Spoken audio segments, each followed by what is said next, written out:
mean, for the as the car. So what we got here is actually a pretty good lumber. All right. Here's one I'm gonna stick in. Go ahead and put it. Here's right now. Go ahead and show what you're sticking in. That's just a 2x6, and it's been notched out so it'll fit under the seat. In the Mercedes. In the Mercedes, and it's pretty close to the right size for this.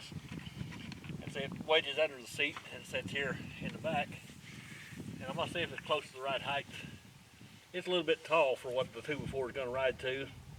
It'd have to be modified slightly, but this actually fits the Mercedes, so I don't want to cut it down. Now we're going to go ahead and set this. You want to take a picture of it before? Or you want to? Well, we can take a. I mean, I didn't know whether you wanted the video what. Well, we're videoing right now. Okay. Go ahead. We'll just put it in. We'll grab the. All right.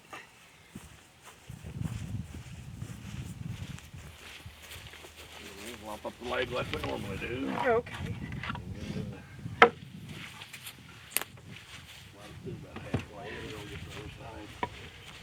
Well, here, I'll get the other side.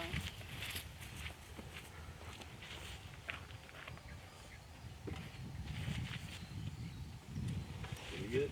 Get your hand over there. Pick it up. There you go. There you go. A little bit further. We gotta get it centered up. That board's not gonna work, but it gives you the general idea Yeah. of what's supposed to happen. Go ahead and close that door so I can get centered. Hold on. Here we go.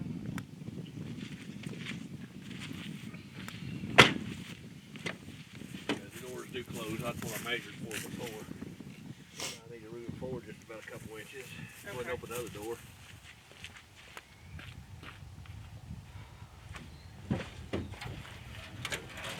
Move your side forward, just not that much.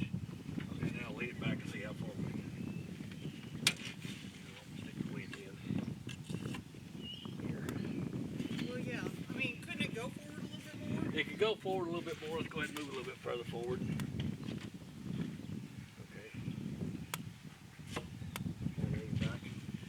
But it's, you got to worry about the doors and the glass getting through. This, I'm going to back up just a little bit further where we was. There's that little hump right over here. Here we go. That wouldn't be too bad.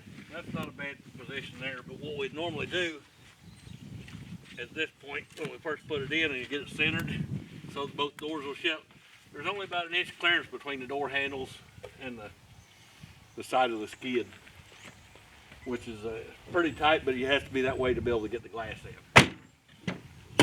Got to shut the doors.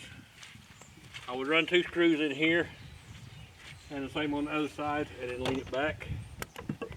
And with it not having as big a lean back in this one, put little stops in Put it. that wedge in there to keep it from leaning forward as we put the glass in. That's on the other car, we normally have it set a little bit further forward, and it leans back and lean back against the back seat enough that it's not an issue as far as flopping back forward on us. Now I'll go ahead and get the cardboard. Go ahead and show that. We have cardboard and we have styrofoam because the glass is the way it is. But styrofoam, like, you can get that at the where it comes in with the glass crate, so they can give you a piece of styrofoam with the. Right. Ed Hoy's where we're buying from, or Franklin's where we're buying from right now. But Ed Hoy would probably do the same thing because this is like thrown in every crate that they get anyway. Right. So they got some of it. And the cardboard, I got it flat so I can let the glass lay on that instead of the wood.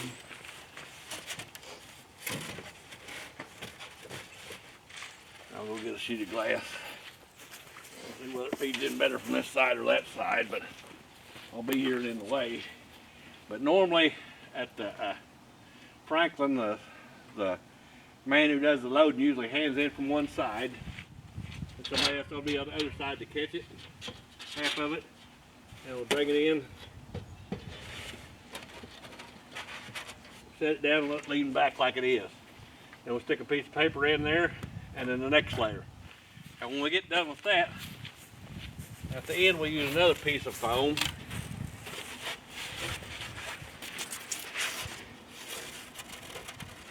In front of the glass.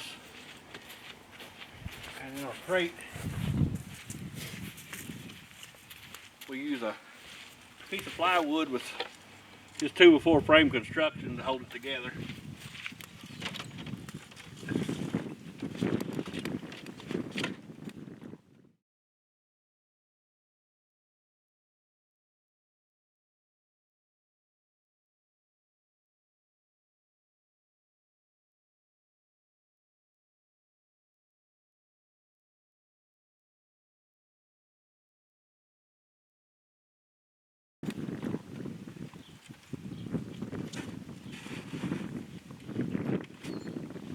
It sits down in, but that allows it to vary depending on how many sheets we buy.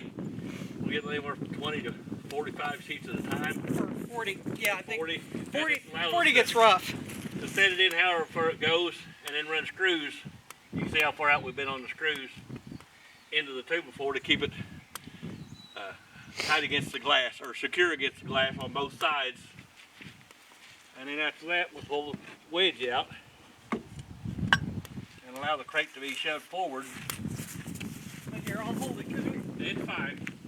And then we'll run screws through this other hinge to hold it upright so that it don't flop when you step on the brakes or when you accelerate.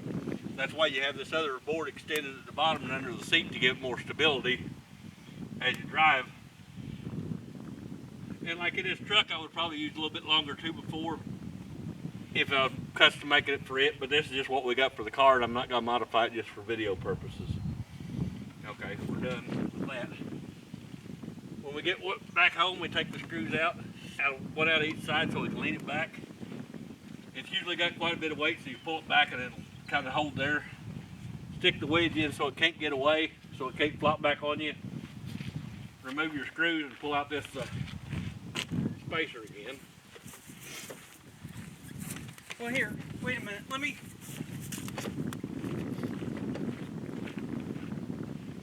Okay.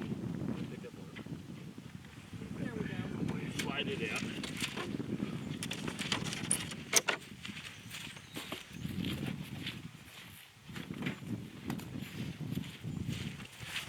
Move the phone.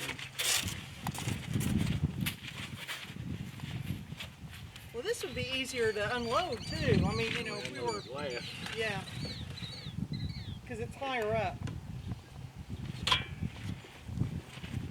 Out of the truck, upright, and into the building.